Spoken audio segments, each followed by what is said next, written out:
नमस्कार। हमारा देश और पूरा विश्व आज कोविड-19 की चुनौती का सामना कर रहा है। कोविड-19 अभी खत्म नहीं हुआ है। ऐसे में हमारा फर्ज है कि हम सतर्क रहें। इसलिए जब तक दवाई नहीं तब तक कोई ढिलाई नहीं। कोरोना से बचाव के लिए जरूरी है नियमित रूप से हाथ धोना, मास्क पहनना और आपस में उचित दूरी बनाए रखना। याद रखिए, 2 गज दूरी, मास्क है जरूरी।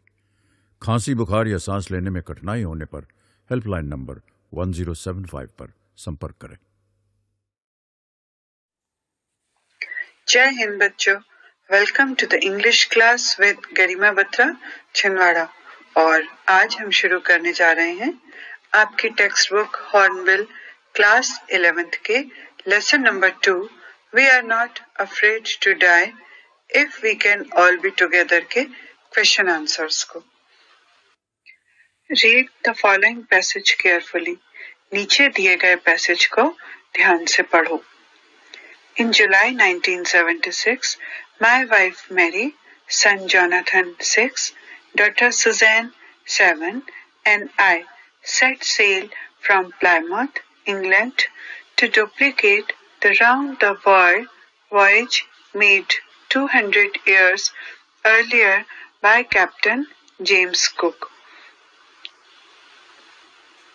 जुलाई 1976 में मेरी पत्नी मैरी, मेरा बेटा जोनाथन 6 साल, पुत्री सुजैन 7 इयर्स एवं मैं प्लायमाउथ इंग्लैंड से 200 साल पूर्व कैप्टन जेम्स कुक की दुनिया को गोलाकार यात्रा को पुनः स्थापित करने के लिए नौका पर सवार होकर रवाना हुए। For the longest time, Mary and I, a 37-year-old businessman, had dreamt sailing in the wake of the famous explorer, and for the past 16 years we had spent all our leisure time honing our seafaring skills in British waters.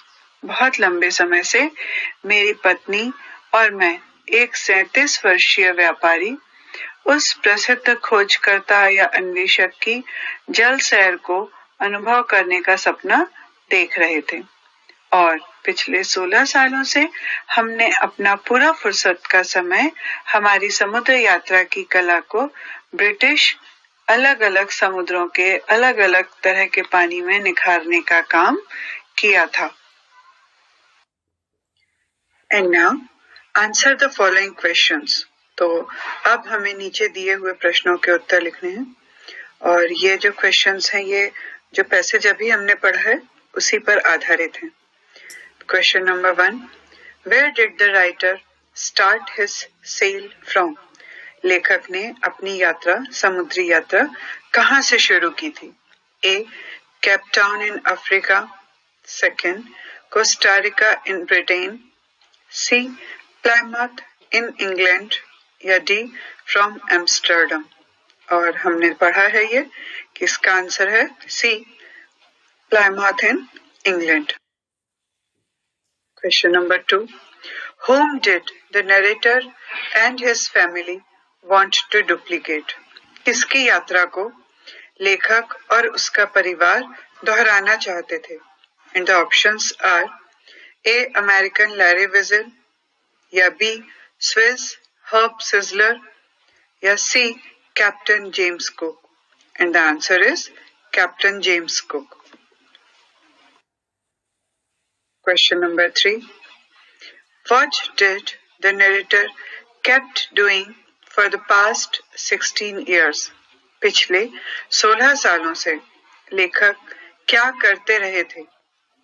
इसके options हैं ए, honing their seafaring skills, अपनी समुद्री यात्रा करने की क्षमताओं को sharp करने में या प्रैक्टिस करने में, या कि बी, स्विमिंग में, तैरने में, सी, अर्निंग मनी फॉर वॉयज, उस समुद्री यात्रा के लिए धन जुटाने में, या कि D, buying and selling boats, नाव खरीदने और बेचने में। और इसका आंसर हम जानते हैं ए, honing their seafaring skills. Question number 4, what was the occupation of the narrator, लेखक का क्या व्यवसाय था? ए ट्रांसपोर्टेशन, या बी बिजनेस, सी टीचिंग, या कि डी सेलिंग? और इसका आंसर है बी बिजनेस, क्योंकि एक जगह पर लेखक ने कहा है कि मैं एक 37 साल का बिजनेसमैन हूं। Question number 5, name of the narrator's wife, son and daughter. Narrator की पत्नी, पुत्र और पुत्री के नाम। A Susan, Mary and Jonathan, या B Jonathan, Mary and Susan, या कि C Susan, Jonathan and Mary, या कि D Mary, Jonathan and Suzanne?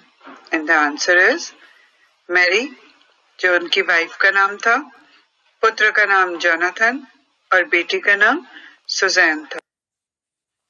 Question number 6, how old was the businessman at the time of voyage. समुद्री यात्रा के समय जो बिजनेसमैन थे, जो कि लेखक भी थे, उनकी उम्र कितनी थी?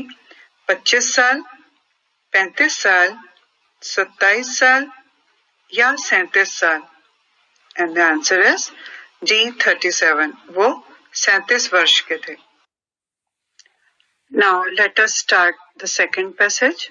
Our boat Wave Walker, a 23-meter 30-ton wooden hulled beauty, had been professionally built, and we had spent months fitting it out and testing it in the roughest weather we could find. हमारी नाव wave walker 23 metre लंबी, 30 ton लकड़ी के ढांचे की व्यावसायिक तौर पर बनी हुई सुंदर नाव थी, और हमने उसे फिट करने और बुरे से बुरे मौसम में उसका परीक्षण करने में महीनों बिताए थे।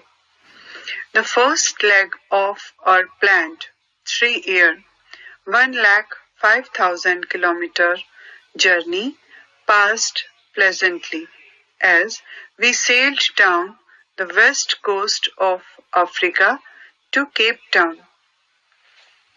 हमारी 3 वर्ष की 1,05,000 किलोमीटर की यात्रा का प्रथम भाग बड़े मजे से गुजरा जब हमने अफ्रीका के पश्चिमी तट से केप टाउन की नौका यात्रा की। There, before heading east, we took on 2 crewmen, American Larry Wiesel and Swiss Herb Sizzler, to help us tackle one of the world's roughest seas, the Southern Indian Ocean. वहां पूर्व की ओर जाने से पूर्व हमने अपने 2 जहाज पर काम करने वाले अमेरिका के लैरी विजल और स्विस नागरिक हर्ब सिजलर को लिया, ताकि इस दुनिया के बुरे से बुरे समुद्र से सामना करने में वे हमारी मदद करें। और यह भाग था दक्षिणी हिंद महासागर का। And now answer these questions. अब हमें नीचे दिए हुए प्रश्नों के उत्तर लिखने हैं, जो कि इसी पैसेज पर आधारित हैं। Question number 1, what was the name of their boat. उनकी नाव का क्या नाम था? A which killer, B wave walker, C wood packer, या कि D venture parker? And the answer is wave walker. Question number 2, what was the length and weight of the boat? नाव की लंबाई और वजन कितना था? A 23 मीटर 30 टन, या second 30 meter 23 ton, C 23 meter 23 ton, या कि D 30 meter 30 ton? And the answer is 23 meter 30 ton. How long was the first leg of planned 3-year journey? उनकी 3 साल की यात्रा का जो पहला चरण था, जिसकी योजना उन्होंने बनाई थी, वह कितनी लंबाई का था?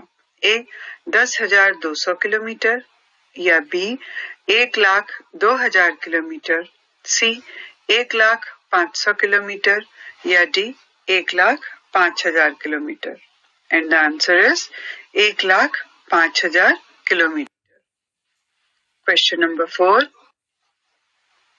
The two crewmen were, जो दो जहाज पर काम करने वाले व्यक्ति थे वो कौन कौन थे? A. Larry Wiesel, B. Herb Sizzler, C. Both of them, या D. None of them. And the answer is C. Both of them. Larry Wiesel भी थे और Herb Sizzler भी थे. Now passage number 3. December 25 found us 3,500 kilometers east of Cape Town. 25 दिसंबर को हमें Cape Town के पूर्व में 3,3500 किलोमीटर पर पाया. Despite atrocious weather, we had a wonderful holiday, complete with a Christmas tree. और हमें अद्भुत अवकाश एक क्रिसमस वृक्ष के साथ मिला. हालांकि मौसम बहुत ज्यादा खराब था. New Year's Day saw no improvement in the weather, but we reasoned that it had to change soon. नववर्ष के दिन भी मौसम में कोई परिवर्तन नहीं आया, किंतु हमने विचार किया कि वह शीघ्र ही बदलने वाला है. And it did change for the worse. और वह अवश्य बदला, परंतु और ज्यादा खराब होने के लिए. Now answer the following questions. Question number 1. Where was the author on 25 December? 25 दिसंबर को लेखक कहाँ पर थे? A. 4,500 kilometers east of Cape Town, या B.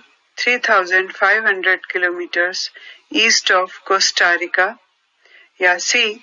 3,500 kilometers east of Cape Town, या कि D. 5,500 kilometers east of Cape Town.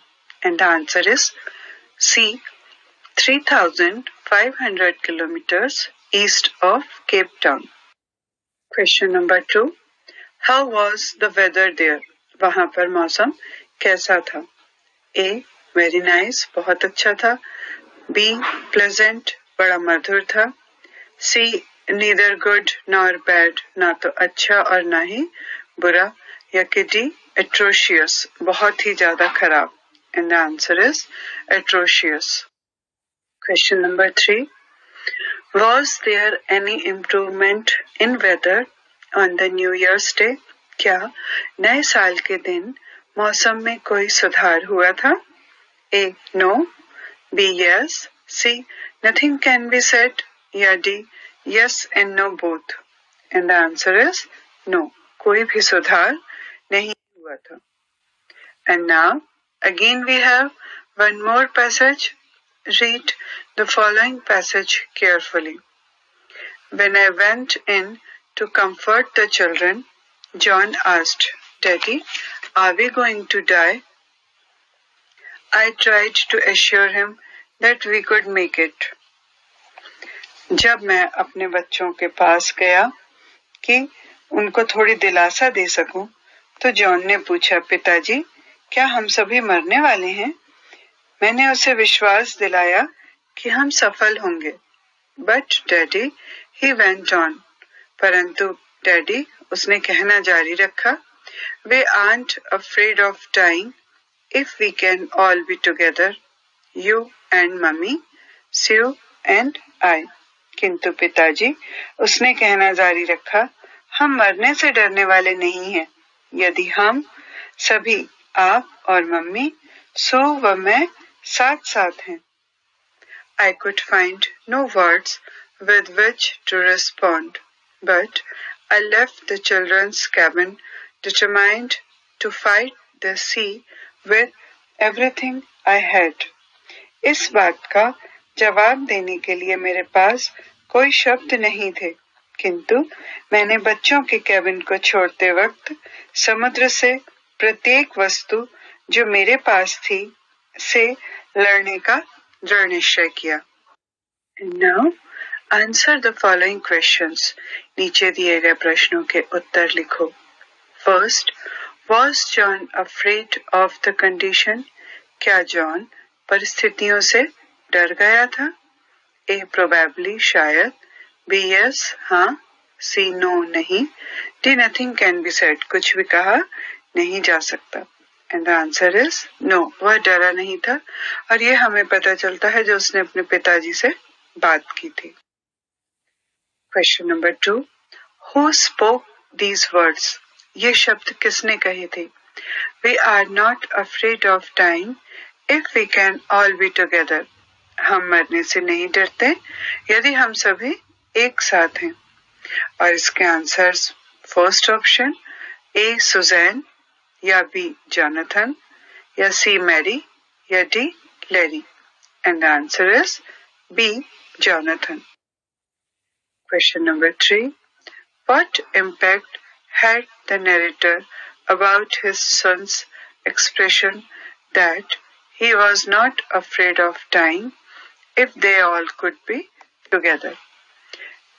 लेखक ने अपने बेटे के इस बात का कि वह मरने से नहीं डरता यदि वे सभी एक साथ हैं, लेखक के ऊपर इस बात का क्या प्रभाव पड़ा? And the answer is A. He was emotional to hear that. यह सुनकर वह भावुक हो गया। या B. He became prepared to die. वह मरने के लिए तैयार हो गया। या C. He scolded his son. उसने अपने पुत्र को डांट दिया। या कि D. He determined to fight the sea. उसने समुद्र से लड़ने का दृढ़ निश्चय कर लिया। And the answer is He determined to fight the sea. D. अब हम देखते हैं कुछ शॉर्ट आंसर टाइप क्वेश्चंस। इस तरह के प्रश्न आपकी परीक्षा में 3 या 4 नंबर के लिए आ सकते हैं। तो question number 1, whom did the narrator and his family want to duplicate? लेखक और उसका परिवार किसको डुप्लीकेट करना अर्थात दोहराना चाहता था? And the answer is the narrator wanted to duplicate a round the world voyage made by Captain James Cook 200 years ago. लेखक कैप्टन जेम्स कुक के द्वारा 200 साल पहले जो पूरे विश्व का भ्रमण किया गया था जल मार्ग से, उसे दोहराना चाहता है। Captain cook discovered Australia. Captain cook ने ऑस्ट्रेलिया की खोज की थी। So, the narrator set sail from Plymouth in England with his wife Mary, son Jonathan and daughter Suzanne. तो इसलिए लेखक ने इंग्लैंड के प्लायमाउथ नाम की जगह से अपनी पत्नी मैरी, बेटे जॉनथन और बेटी सुजैन के साथ यात्रा शुरू की। Number 2. Describe the narrator's boat in the chapter We are not afraid to die if we can all be together. Chapter We are not afraid to die if we can all be together में जो लेखक हैं उनकी नाव का वर्णन कीजिए। And the answer is the name of his boat was Wave Walker. उनकी नाव का नाम था Wave Walker. It was 23 meter 30 ton wooden hulled beauty. यह 23 मीटर लंबी और 30 टन वजन वाली लकड़ी की बनी हुई नाव थी। It had been professionally built. यह पेशेवर रूप से बनाई गई थी। It was specially designed. और इसे विशेष रूप से डिजाइन किया गया था। Question number 3. Who were Larry and Herb? What role did they play? Larry और हर्ब कौन थे और उन्होंने क्या भूमिका का निर्वहन किया था? And the answer is before heading east from Cape Town, the narrator employed 2 crewmen. पूर्व दिशा की तरफ केप टाउन से बढ़ने के पहले कथावाचक ने 2 कर्मचारियों को नियुक्त किया था जो जहाज पर काम करते हैं, और वे थे they were American Larry Vigil and Swiss Herb Sizzler. वे थे अमेरिका से लैरी विजल और स्विस नागरिक Herb Sizzler. They were to help them to sail in one of the roughest seas, the Southern Indian Ocean. वे उन्हें सबसे कठिन समुद्रों में से एक में जाने में मदद करने के लिए रखा गया था, और वह समुद्र था दक्षिणी भारत का महासागर। They did their job quite well. उन्होंने अपना काम बहुत अच्छे से किया। They continued pumping water at the time of need. उन्होंने आवश्यकता के समय लगातार पानी को पंप करके जहाज से बाहर निकालने में उनकी मदद की और अपना काम बहुत ही अच्छे से किया। Question number 4. What precaution did the narrator, the captain, take when huge waves struck the boat on January 2? जो कथावाचक हैं, जो कथा सुना रहे हैं और वही जो जहाज के कप्तान भी थे, उन्होंने 2 जनवरी को जब भारी लहरें नाव के ऊपर आक्रमण कर रही थी, तब उन्होंने क्या प्रिकॉशन लिए या उन्होंने क्या सावधानियां रखी? And the answer is huge waves came rolling towards the boat. बड़ी बड़ी लहरें लहराती हुई नाव की तरफ आ रही थी। The howling of gales and spray was painful to the ears. तो लहरों की जो तेज दहाड़ती हुई आवाज थी, गरजती हुई आवाज थी, वो और पानी की बौछारें कानों के लिए बहुत ज्यादा तकलीफ देह थी। They decided to slow down the boat. उन्होंने निर्णय लिया कि वो नाव की गति धीमी करें। द स्टॉर्म जिब वॉज ड्रॉप्ड। और जो तूफान के समय में जो जिब का उपयोग किया जाता है उसे नीचे कर दिया गया। Heavy mooring ropes were looped across the stern. जो भारी भारी रस्सियां थी वजन उठाने वाली, उन्हें स्टर्न जो जहाज का एक किनारा होता है उस तरफ से उसको बांध दिया गया, उसमें गठान बांध दी गई। They went through their life raft drill. और ऐसी नाव जो कि तूफान आने के समय पर जीवन बचाने के लिए नाव बड़े जहाजों के नीचे रहती हैं, उन नावों की तरफ वो लोग बढ़े। Oil skins and life jackets were dawned.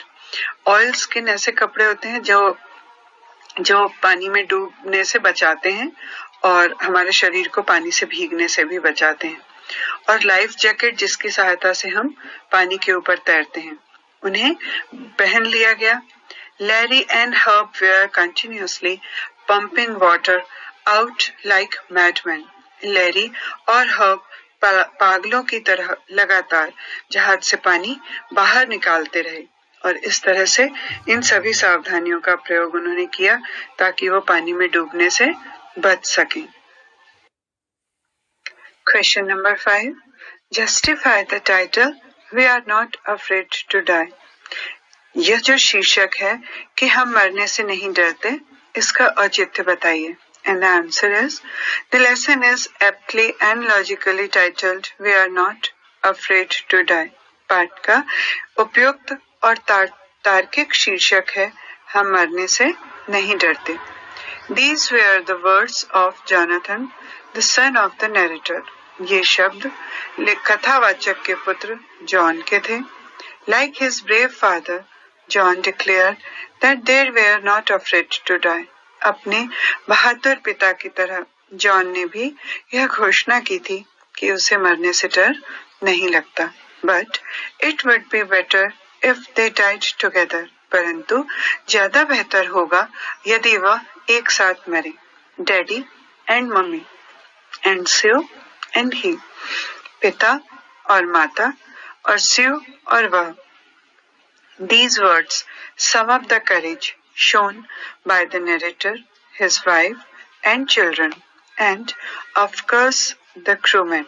ये शब्द संयुक्त रूप से हमें यह बताते हैं उस हिम्मत के बारे में जो कि दिखाई गई थी लेखक, उसकी पत्नी, उसके बच्चों और हाँ निश्चित रूप से चालक दल के द्वारा। Thank you for watching the video.